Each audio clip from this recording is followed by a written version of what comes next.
After the Tories held Uxbridge and South Ruislip, Keir Starmer wasted no time in blaming Sadiq Khan, and headlines like this could be found on basically all the news websites, so we've chosen The Guardian here. Starmer urges Khan to reflect on ULEZ rules after Uxbridge defeat. By all accounts, it does seem like ULEZ expansion was unhelpful for Labour on Thursday, but there's a problem with Starmer's critique. He's not just disagreeing with Sadiq Khan, but also with himself.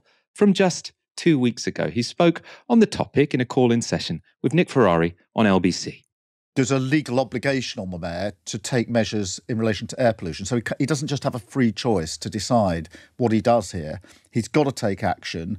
The first ULEZ, actually, the very first one, was introduced by a Tory mayor.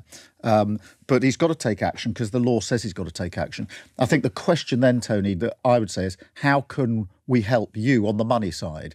And that's where I think there is a scrappage scheme in place where people get assistance to scrap and change their vehicle.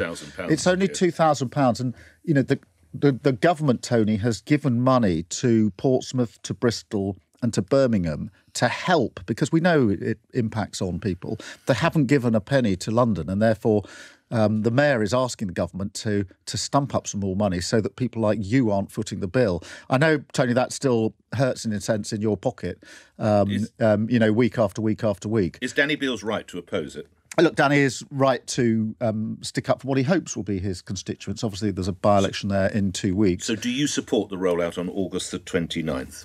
Look, I accept that the mayor has no choice but to go ahead because of the legal obligation on him. I think Dan is right to stick up for his constituents, and so you do support the rollout on August 29th? I understand the pain it's going to inflict. No. Sorry, the question was, do you support the rollout? I don't think there's an alternative, Nick. So, I mean, that wasn't exactly a glowing endorsement of the policy, was it? That was Keir Starmer saying that Sadiq Khan has no choice to do it because of his legal obligations. He's also saying we need more money for the scrappage scheme, so to compensate people who have to change their car. So it wasn't him saying, I love ULEZ, and now saying, I hate ULEZ, but it was him backing Sadiq Khan and now appearing to pretty much blame Sadiq Khan. 2 months earlier, though, he was on the same show answering another question about ULEZ, and he sounded a bit more passionate about it this time. He brought up a visit to the Francis Crick Institute in London and said this: "They blew up for me an incredibly detailed photograph of a lung with very dark marks on it, which were all the air pollution from our roads, which were causing cancer in that and many other patients. It's worth us all just asking ourselves, if we are not prepared to do these sorts of schemes, what are we going to do? If increasing numbers of people and young people as well are getting cancer, I have to say, when I saw the photograph, they said there are dark areas that are lung cancer because of it, air pollution. We can't just sit that out." Aaron, those are pretty inspiring words about the need for ULEZ expansion, stopping lung cancer in young people. But I suppose Keir Starmer would argue it isn't a full U-turn because he's saying we need to reconsider it now that the voters have spoken out. I mean, he often says, you know, if you use an election, you've got to listen to the voters. You can't tell them they're wrong. I suppose, my first question for this, is this a U-turn from Keir Starmer? Can we call this a U-turn?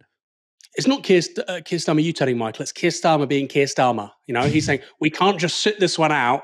And now he's lying down for 8 hours straight. So it's typical Keir, Michael. It's typical Keir. When something goes right, it's up to him. Well done, Keir Starmer. So Keir, well done. Plaudits galore.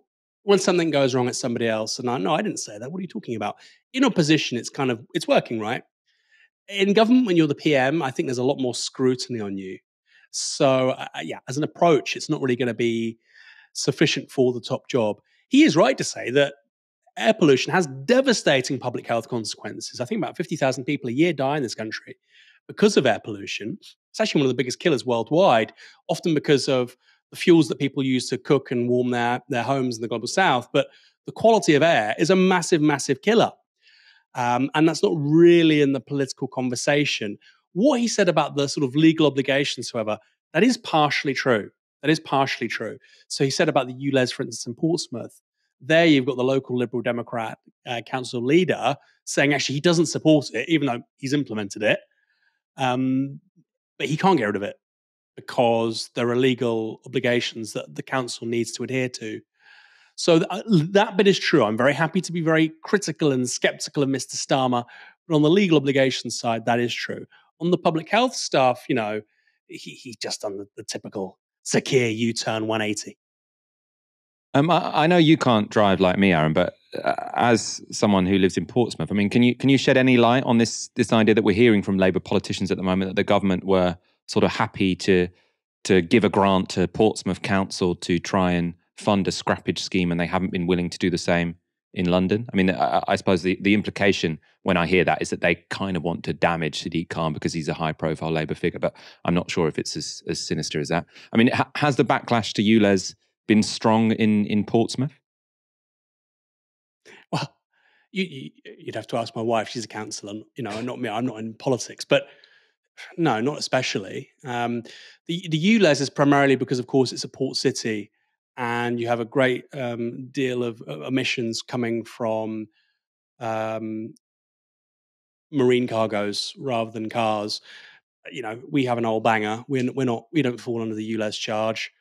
My dad, when he was coming in to see me, he goes, "Oh, you've got, this," and it sort of speaks to the Uxbridge thing, right? "Oh, you've got ULEZ. Oh my God, what do I have to pay?" "Oh, I don't have to pay anything." "Okay, fine, great. What a great idea." And I'm sure that's the case for many people in Uxbridge who are, up in arms, furious, voted for the Tories in the recent by-election, and the thing will come in August, and they'll realise it doesn't affect them, and then 6 months later the air's cleaner, and they'll go, "It's quite a good initiative. I'll vote for Labour in the next general election. It wasn't so bad after all." So yes, I think the Portsmouth thing is partly, which is what you're insinuating here, Michael, partly politicking and trying to isolate a political opponent, i.e. Sadiq Khan in London, but also air quality in places like Southampton, Portsmouth is particularly bad because of the maritime industries. Because lots of people say when it comes to these anti-car policies is that they haven't done enough consultations, they haven't brought people with them. But I actually think, and I say this, from my experience, which is of Waltham Forest, where I'm from, and of Hackney, where I live now, actually sometimes councillors just saying, "We're doing it, deal with it," and then sort of saying a year or two down the line, "See, we were right," has worked quite well. I know in Waltham Forest, the protest they were against, it was called Mini Holland in Walthamstow, were huge, massive protest, sort of stopping the whole high street, really big popular campaign against Mini Holland. The council member, who is not a lefty, I think in the CLP, all the left wingers are not keen on this guy, but the council member who was sort of leading on this issue was very thick-skinned when it came to these protests and just said, "No, I'm doing it." And fair play to him. It's now been in place for years, and everyone says, "Oh, it's quite nice actually, isn't it?" So once it happens, people are much more willing to accept it than they are to say, "Yes, let's do it."